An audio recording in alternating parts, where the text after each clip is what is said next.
Delegado penitenciário da região de Lajeado, Eugênio Eliseu Ferreira, bom dia. Bom dia, Escola. Bom dia, Rosane. Bom, muito obrigado por nos atender. Eugênio, por que demorou tanto para a SUSEP poder ocupar essa cadeia? Nós temos, desde o começo, o Cláudio Brito foi lá acompanhando a inauguração. Nós temos ali em Lajeado, nós queremos fazer um trabalho como é feito em Canoas. E para isso é que as coisas foram mais burocráticas e mais demoradas. Porque em Canoas é uma cadeia que funciona como tem que funcionar a cadeia. Nós não queremos um presídio mais como depósito de preso. Então ali nós queremos botar as mulheres já com uniforme, com trabalho, com todas as regras que tem a penitenciária de Canoas, que é um exemplo aqui no estado de penitenciária bem administrada. Mas isso não poderia ter sido feito lá quando foi inaugurado o presídio há quase 2 meses? Nós recebemos... Tempo para a programação houve, né? 40 dias faz que nós recebemos o presídio, dia 25 de novembro, e a gente encontrou algumas coisas que precisavam ser adequadas, apenas adequadas. E aí a gente fez o pedido para a superintendência, foi liberado o dinheiro, e a gente começou a fazer essas pequenas adequações de segurança e também a construção da instalação do gás. Mas o presídio está pronto desde julho do ano passado. Em julho do ano passado, a SUSEP não procurou as autoridades de Lajeado para saber o que precisava, o que seria necessário para colocar esse presídio em operação o mais rápido possível? Houve várias reuniões na época do secretário Jacine. E as coisas foram andando, e quando o secretário Schimmer assumiu, que foi marcada a data da inauguração. Desculpa, só deixa eu voltar. O que significa esse foram andando? Em toda a reunião do Conselho da Comunidade, a gente conversava sobre o término da obra, né, e sobre a inauguração dela. Mas passavam as necessidades? Já se passavam esses dados, foi feita a visita do pessoal da SUSEP, né? Só que, claro, eu entendo a comunidade de Lajeado construir um presídio, é louvável a atitude deles, sabe? Para nós da SUSEP, é muito bom que se tenha uma comunidade que apoie dessa maneira. Só que para os órgãos públicos poder, por exemplo, dar andamento num PPCI, para dar andamento numa questão de instalação de gás, tudo é mais burocrático, porque tem que ter os trâmites que têm que ser seguidos.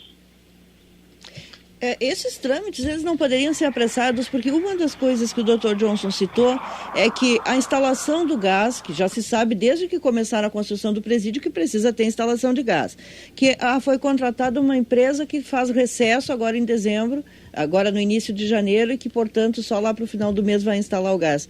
Esse tipo de coisa não poderia ter sido pensado antes? Rosane, assim que nós recebemos a obra, que não foi acompanhado pela SUSEP a construção da obra. Eu não sei porquê, mas não foi acompanhado pela nossa engenharia. E aí, na época, foi dito que a engenharia não quis acompanhar, mas isso não vem ao caso. Nós recebemos... A engenharia da SUSEP não quis acompanhar? Foi o que nos foi dito lá no começo da obra, né? Então aí a gente recebeu a obra e aí a instalação do gás é a Ultragás, a única que tem o contrato que faz com o Estado. E aí no começo do mês passado foi entrado em contato com eles e aí hoje eles estão lá para fazer a instalação de gás. Hoje. Uhum. E aí essa decisão judicial, com certeza, o secretário se comprometeu, a gente vai cumprir sem problema nenhum. Sim, agora com o juiz dando prazo de 72 horas, vocês vão conseguir colocar lá os agentes necessários, ou as agentes necessárias, a estrutura necessária de pessoal para poder abrir o presídio? Sim, estão instalando o gás hoje, que era o nosso empecilho número 1. E a gente não tinha como botar funcionar sem o gás. E a questão do material humano, eu estou indo agora a Porto Alegre para resolver com a nossa superintendente, e a gente vai resolver isso entre hoje e amanhã, e com certeza a decisão judicial a gente vai cumprir. Quantos agentes penitenciários são necessários nesse presídio? A nossa ideia é de botar de 10 a 12 agentes penitenciários para trabalhar mensalmente, que dá em torno de 2 a 3 por dia. Sem a decisão judicial, isso não sairia do papel ou demoraria ainda mais? Não, sairia de qualquer maneira. Isso, independente da decisão judicial, hoje a companhia Ultragás estaria lá na instalação do gás, que era o nosso único empecilho real mesmo, era essa questão do gás. Ok. Eugênio Eliseu Ferreira, delegado penitenciário de Lajeado, obrigado pela explicação e um bom dia para o senhor. Um bom dia. Escola. Olha como falta gestão na SUSEP. A SUSEP, a gente está falando com o delegado penitenciário que cuida lá especificamente da região, mas falta gestão aqui em Porto Alegre, no núcleo, no centro da SUSEP.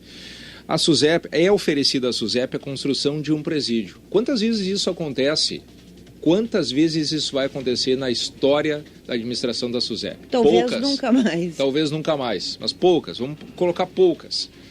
A SUSEP não coloca um funcionário, um servidor para acompanhar a execução dessa obra e dizer: isso é importante, precisa disso, essa é a necessidade do funcionamento de uma cadeia.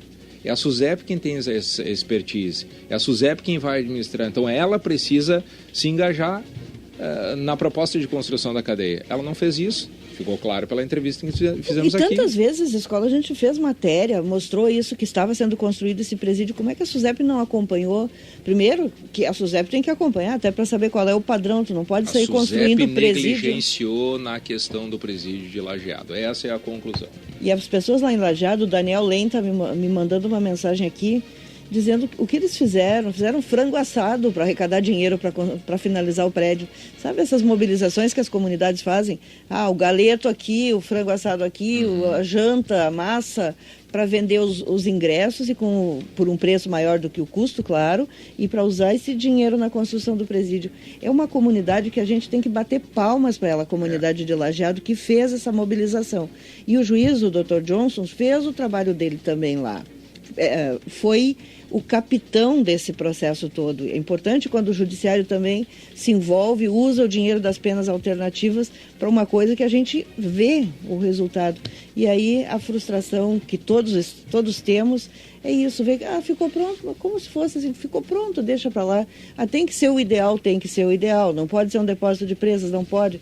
Mas então tinha que ter sido lá no início já feitas essas exigências, e como a gente viu no momento que passaram a lista, a comunidade foi lá e é isso que precisa? Vamos fazer. É isso que precisa? Vamos fazer. Só que aí é preciso dar um canetaço, determinar um prazo para ocupação, como fez o juiz, para que a gente saia desse imbróglio. Agora a Ultragaz está instalando o gás, né? Precisou a caneta do juiz, né? Precisou a caneta do juiz no prazo de 72 horas. As pessoas estão dizendo aqui no WhatsApp, a empresa privada tem o direito de fazer recesso. Tem o direito de fazer recesso. Agora, me desculpe, uma empresa privada que presta serviços essenciais para o poder público, como o fornecimento de gás, faz recesso, férias coletivas, faz escala a hora. É uma questão emergencial ainda. Já pensou se a gente resolve fazer recesso coletivo aqui na Rádio Gaúcho, ficar 10 dias, ninguém trabalha, fecha a rádio? Não pode, né?